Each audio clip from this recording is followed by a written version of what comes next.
¿Vos qué opinás? ¿Todo el mundo está un poco loco? ¿Existe la normalidad? ¿Qué factores influyen en nuestra salud mental? En este espacio de Radio Bicicleta abordamos distintos temas relacionados con el bienestar psicológico, emocional y social de las personas. En cada episodio entrevistamos a especialistas que desde el campo de la psicología, la psiquiatría, la educación y otras áreas comparten conocimientos, experiencias e investigaciones para reflexionar sobre lo que nos pasa individual y colectivamente. También para desarrollar herramientas que nos ayuden a cuidarnos más y mejor. Mi nombre es Lucenfa y este podcast se llama De la Cabeza.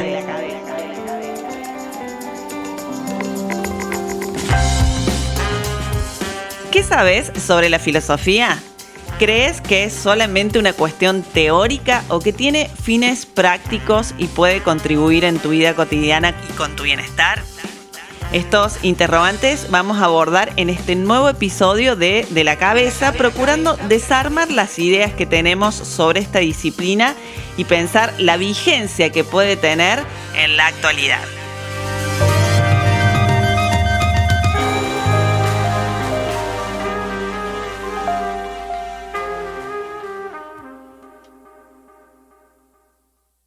Nos preguntábamos al inicio de este podcast sobre la utilidad o la funcionalidad que puede tener la filosofía en la vida cotidiana y cómo puede contribuir con nuestro bienestar. Para responder este interrogante, hoy vamos a conversar con Federico Langer, doctor en letras, filósofo y director del área cultural de la Unión Obrera Ladrillera de la República Argentina, Delegación Córdoba. Bienvenido, Federico, y gracias por aceptar la invitación para participar de este episodio de la Cabeza. Hola, Luz. No, muchísimas gracias a vos y a tu equipo por la invitación. Bueno, tenemos una pregunta sencilla para comenzar, que es, ¿qué es la filosofía? Sencillita y corta. Mira, la filosofía puede ser muchas cosas, la verdad, y hay muchas definiciones. A mí, la rama de la filosofía que me gusta, o cómo me gusta entender la filosofía, es la forma en la cual entendía Sócrates, y es como la herramienta que nos permite conocernos. Es la herramienta que nos permite responder y hacernos las preguntas, o mejor dicho, hacernos bien las preguntas para ver si tienen respuesta de qué es una vida con sentido o qué hace significativa nuestra vida, que nos ayuda a enmarcar los problemas éticos y morales que podamos tener en nuestra vida, que nos permite reflexionar sobre nuestras emociones, sobre cómo queremos vivir. En ese sentido, para mí, la filosofía es esa disciplina que busca responder ese tipo de preguntas. Es lo que se conoce un poco como filosofía práctica, ya que no se ocupa a lo mejor de los grandes temas o de esas preguntas que solemos asociar con la filosofía también, como qué es el tiempo, o por qué hay algo y no hay todo, la realidad es material o no es material, sino más bien que busca resolver preguntas que afectan directamente nuestra vida cotidiana y nuestro bienestar, digamos. Bien, y dentro de ese amplio campo que me imagino que es la filosofía práctica, ¿qué corrientes de pensamiento estudiás, trabajás, transmitís vos y por qué te resulta interesante?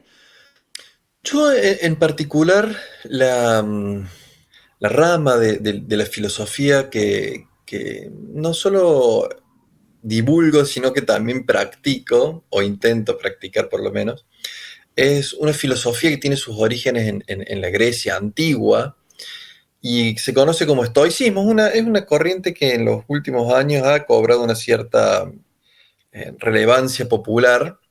¿Y por qué la elegí? La verdad que no sabría, no tengo una respuesta, y creo que no hay una respuesta. Por suerte hay muchas filosofías prácticas, el budismo, los epicureanos, los confucianos, hay mucha variedad. Y bueno, simplemente me sentí reflejado, o por lo menos me sentí a gusto con la propuesta del estoicismo, que básicamente, para decirlo de un modo simple, lo que se plantea o lo que propone el estoicismo es que hagamos del desarrollo personal nuestro proyecto central de la vida. O para decirlo de otra forma, que lo que hace significativa nuestra vida es cómo nos construimos como personas en relación a otras personas, en comunidad. Bien. Y en ese sentido, bueno, me parece una filosofía también importante para estos tiempos, ¿no? En los cuales la soledad es casi un mal de nuestras épocas, la falta de comunidades, el aislamiento social, la falta de espacios comunes. Bueno, yo creo que el estoicismo nos puede ayudar en ese sentido ya que es una filosofía que hace de las relaciones humanas el eje de su reflexión. Bien, en este momento vos estás dando unas conversaciones sobre este tema. ¿Qué actividades se desarrollan en esas conversaciones? ¿Cómo se hacen? ¿Cuándo se hacen? Contanos un poquito de ese proyecto, así quizás alguien que nos está escuchando del otro lado le interese y puede seguirlo. Sí, por supuesto. Yo tengo como dos ejes de la práctica filosófica estoica, digamos. Una que es una parte virtual, en la cual, bueno, nos conectamos todos los jueves. Esta es una actividad que es a la gorra y en la cual vamos charlando sobre distintos temas, siempre desde una perspectiva estoica, pero a mí siempre me gusta enfatizar que no son charlas de estoicismo, sino que, bueno, yo me planto desde una perspectiva estoica, pero son más bien espacios en los cuales podemos reflexionar sobre temas que nos preocupan, pero en definitiva cada uno puede ir construyendo su propia filosofía. Y también hago talleres o cursos, ya sean grupales o individuales, personales, y esto yo lo llamo conversaciones guiadas, así como existen las meditaciones guiadas, Ujú. porque también mi idea no es dar clases sobre estoicismo, sino yo creo que lo más rico es, porque hemos perdido justamente esta dimensión práctica de la filosofía como una herramienta que efectivamente nos ayuda en nuestra vida cotidiana. Entonces, en estas conversaciones, ya sean grupales o personales, la idea es justamente que podamos desentrañar cuáles son nuestros pensamientos, nuestras creencias que subyacen en nuestra conducta o que se reflejan en nuestra vida emocional. Entonces, también nos reunimos, puede ser una vez por semana, una vez cada 15 días, eso se pauta con el grupo o con la persona que participa, en las cuales yo propongo un tema, lo desarrollo brevemente desde una perspectiva estoica y después a través de preguntas voy como guiando la conversación en la cual, bueno, vamos reflexionando sobre el amor, la familia, las emociones, la amistad y todos temas que son esenciales, digamos, para nuestra vida y para nuestro bienestar. Decinos algunos de esos temas o los temas que más polémica o que más te han preguntado en estas conversaciones, algunos temas y algunas soluciones, 2 o 3, como para darnos un adelanto de estas conversaciones que realizas. Bueno, a ver, lo que siempre surge, y yo creo que es como un poco sintomático de nuestra época, es el tema del enojo, porque también es un Mira. tema central en el estoicismo. Uno de los libros más famosos dentro de la filosofía estoica es uno de Séneca, que era un filósofo estoico romano, filósofo político, empresario, escritor, fue dramaturgo, fue muchas cosas. Uno de sus libros más conocidos es uno que se llama Sobre la ira. Y siempre surge el tema del enojo. Se ve que, bueno, vivimos en estamos en un momento de incertidumbre y la incertidumbre genera vulnerabilidad y las vulnerabilidades suelen ser propicias para que estemos enojados, encrispados, digamos. Y lo notamos cuando salimos a manejar, cuando reaccionamos, incluso frente a una computadora, cuando se traba, En las redes sociales en aparece las redes mucho. sociales, pero lo vemos claramente. Hay un nivel de enojo y de ira muy, muy fuerte. Entonces, Bueno, siempre surge y el tema del estoicismo, en eso que decías de un poco de la polémica que puede generar, es que a diferencia de lo que podamos pensar para el estoicismo, el enojo, más bien la ira, nunca está justificada. Es incluso una de las emociones más perniciosas y nocivas para nuestro bienestar, no solo personal, y esto de vuelta lo remarco porque para el estoicismo es muy importante, sino también para el bienestar social. Entonces, hay muchas prácticas dentro del estoicismo para pensar cómo eliminar o reducir, por lo menos, nuestro enojo cotidiano. Y herramientas, hay muchas, en las que se me ocurren ahora es, por ejemplo, Séneca siempre, digamos, invita antes de enojarte, pensar si uno también no ha cometido la falta por la cual se enoja, ¿no? Por ejemplo, alguien se cruza un semáforo en rojo o me encierra en el auto o hace una mala maniobra y uno automáticamente se enoja. Bueno, pensar si uno también no ha cometido esas fallas como para tener como para desarrollar la empatía hacia la conducta del otro, porque también otra herramienta estoica es no caer en un error muy común, que es los errores propios, es decir, cuando yo me equivoco, me justifico en parte por las circunstancias. No es que yo manejo mal, sino que, bueno, estoy apurado, tengo que buscar esto. No es decir, siempre tengo o si reacciono mal, bueno, pero el otro, mira lo que me dijo, mira. Es decir, frente a mis conductas reprochables, digamos, siempre encuentro una forma de justificarme o de decir, bueno, fueron las circunstancias. Sin embargo, frente a la conducta reprochable de otros, tendemos a adscribirlas a la personalidad del otro, o al carácter, o a hacerla esencial. Entonces, por ejemplo, si yo te miento, digo, bueno, lo que pasa es que, es decir, encuentro un justificativo, pero si yo me entero que vos me mentiste, ya te trato de mentiroso, ¿no? Y cuando uno esencializa las conductas del otro en ese sentido, bueno, es una receta casi infalible para el enojo, ¿no? Para enojarse, no, es porque sos así, ¿no? Claro, claro, el enojo es todo un tema, ¿no? La ira, la furia. Exacto, otro, sí, o Marco Aurelio, por ejemplo, se ve que somos una especie enojosa, porque Séneca y Marco Aurelio han escrito hace 2000 años, y muchas de sus reflexiones tienden o giran alrededor del enojo y de la ira.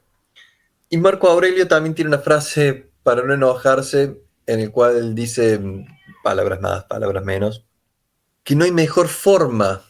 Lo dice de una forma un poco que hoy lo tendríamos que suavizar, ¿no? Dice, no hay mejor forma de vengarse de otro, en verdad no de vengarse, diferenciarse del otro, que no ser como el otro, ¿no?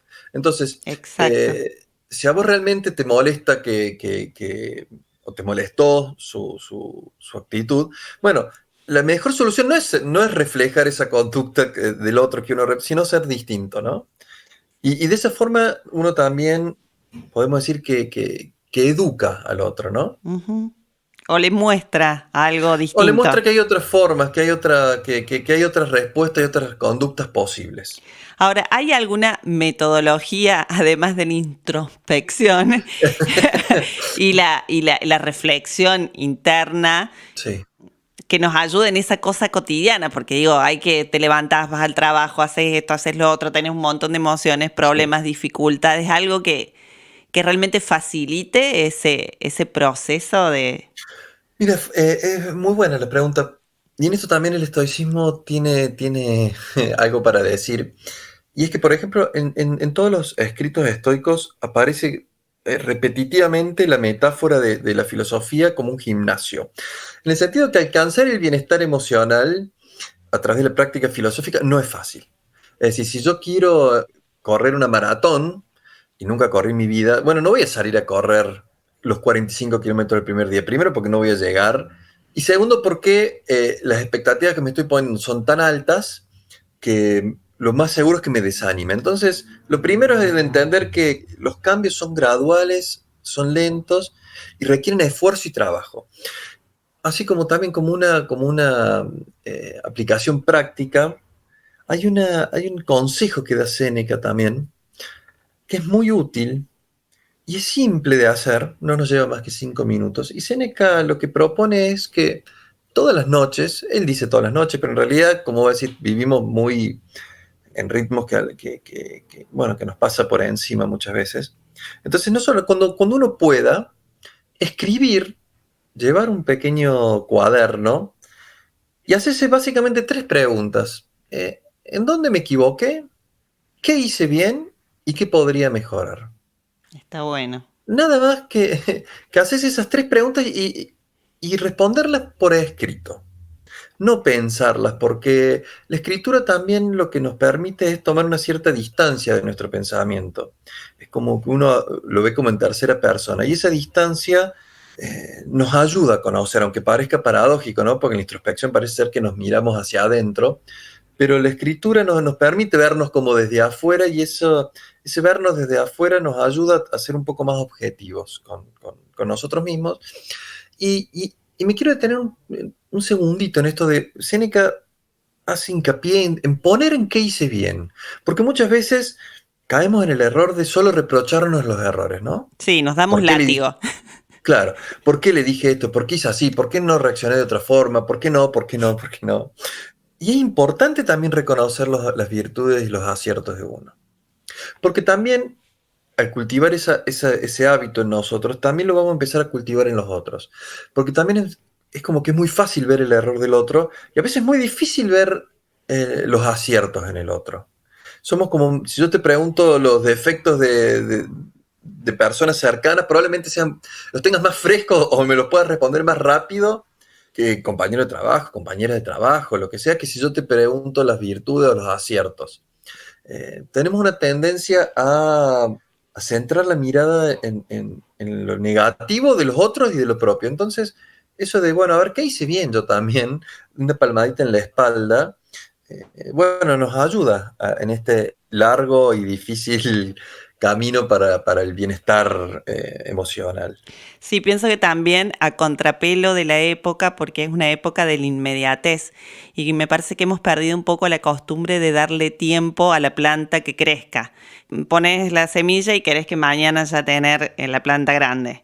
Y quizás esto también nos invita a bajar un poco la exigencia en cómo funciona el tiempo y darle espacio.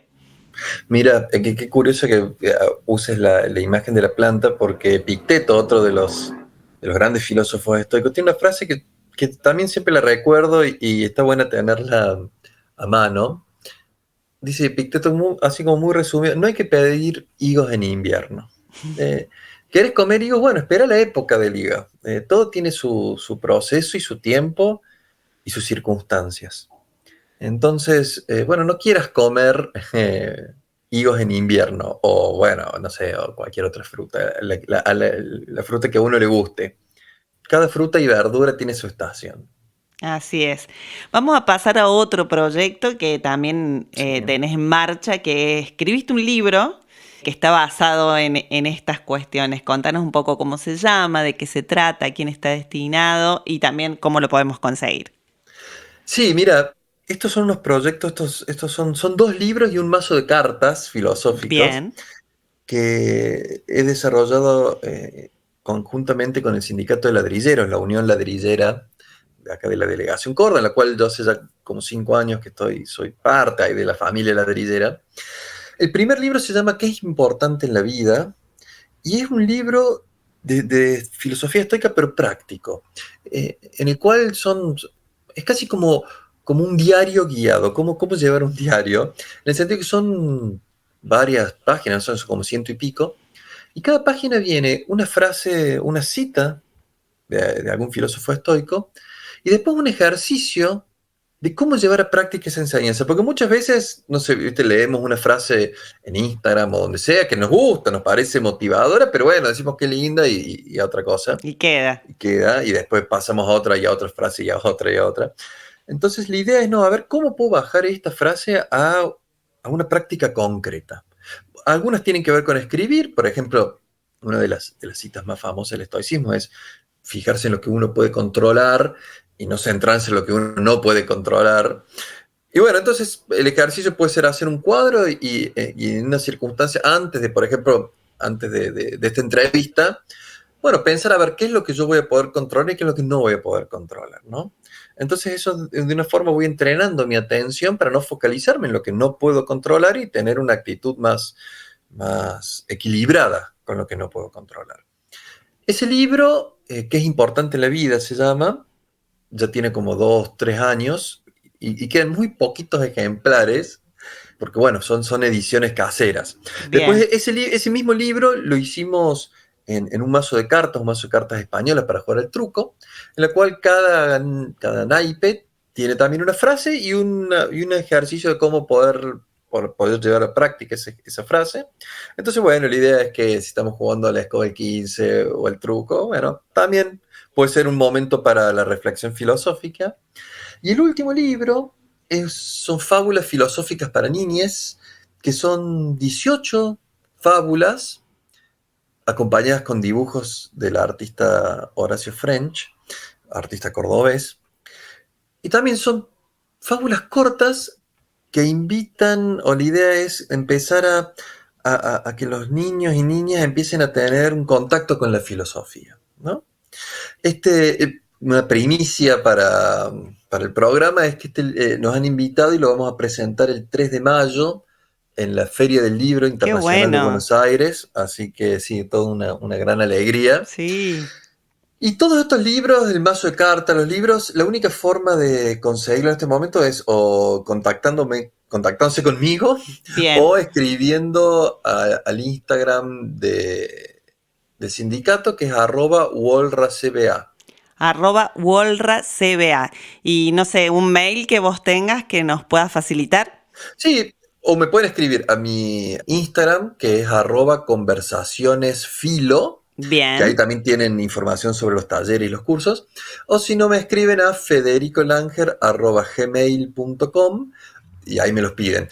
Los mazos de cartas se han agotado y estamos buscando sponsors para una nueva edición. Bueno, podemos hacer una preventa. Podemos hacer una preventa, podemos hacer así un crowdfunding. Sí. Y los libros, de qué es importante en la vida, el que hablé primero, nos quedan muy poquitos ejemplares, la verdad que creo que quedan 4 o 5 nomás. Y de las fábulas para niños, sí, ese hay más. Así que me escriben y me los piden ahí. Y también quiero decir algo sobre el libro de fábulas. Y es que si nos está escuchando alguna docente, un docente, o alguien que tiene un comedor, o alguien que hace talleres con infancias, nos llaman, nos contactan, nosotros vamos gratis y les regalamos un par de ejemplares para que puedan utilizarlos. O si nos está escuchando una docente de un primario y lo quiere para alguna biblioteca de escuela, también los regalamos. Bien, perfecto. Bueno, entonces tenemos todos los datos para poder hacernos de estos libros y del mazo de cartas, bueno, que ya no hay, pero podemos hacer una preventa. Lo importante es que, bueno, a través de lo lúdico y también del arte, de la literatura, podemos desarrollar esta capacidad de reflexionar sobre nosotros mismos y pensarnos en sociedad, que es, entiendo, la finalidad de esta línea de trabajo que te convoca. Exactamente, un poco a mí lo que me gusta como si intento sintetizar el estoicismo, que es difícil porque es una filosofía compleja, ¿no? Pero si tuviera que sintetizarla, diría que a lo que nos invita el estoicismo o la práctica central del estoicismo es a que tomemos decisiones de manera reflexiva, deliberada, o sea, deliberando, pero siempre con un espíritu cooperativo, con la idea de fortalecer y establecer redes de cuidado.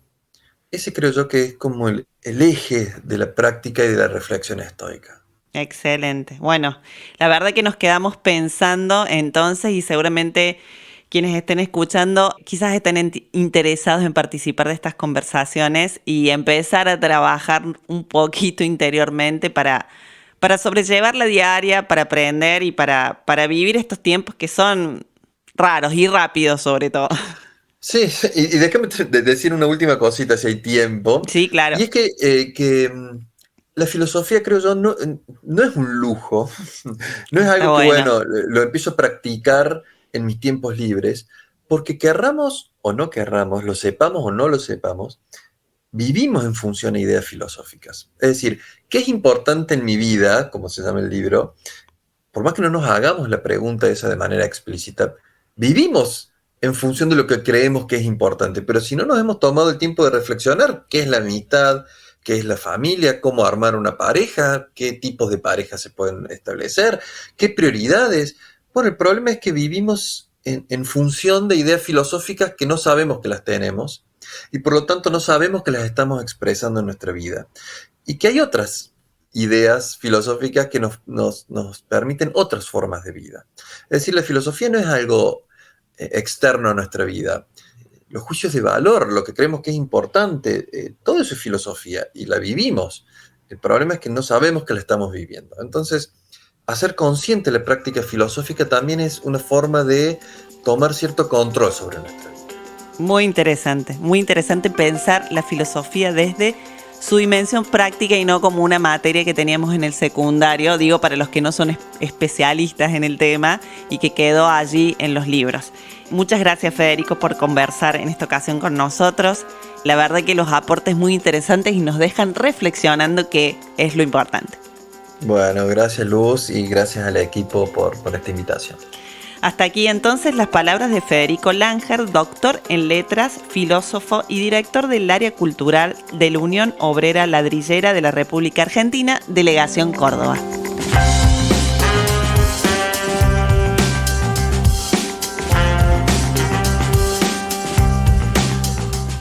Sobre todo en estos tiempos agitados y donde la tecnología marca la hora y acota el espacio para la reflexión, qué interesante es pensar la vigencia de la filosofía, no solo como campo de estudio de los especialistas, sino fundamentalmente como marco de referencia para nuestra vida cotidiana, pudiendo desde las diferentes orientaciones teóricas derivar cuestiones que nos vinculan con nuestro entorno y nos ayudan a vivir mejor individual y colectivamente.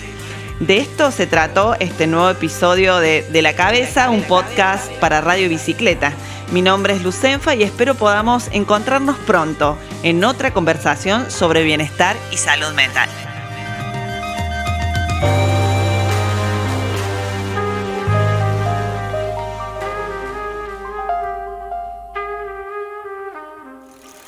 Este podcast que acabas de escuchar es un contenido original y exclusivo de Radio Bicicleta.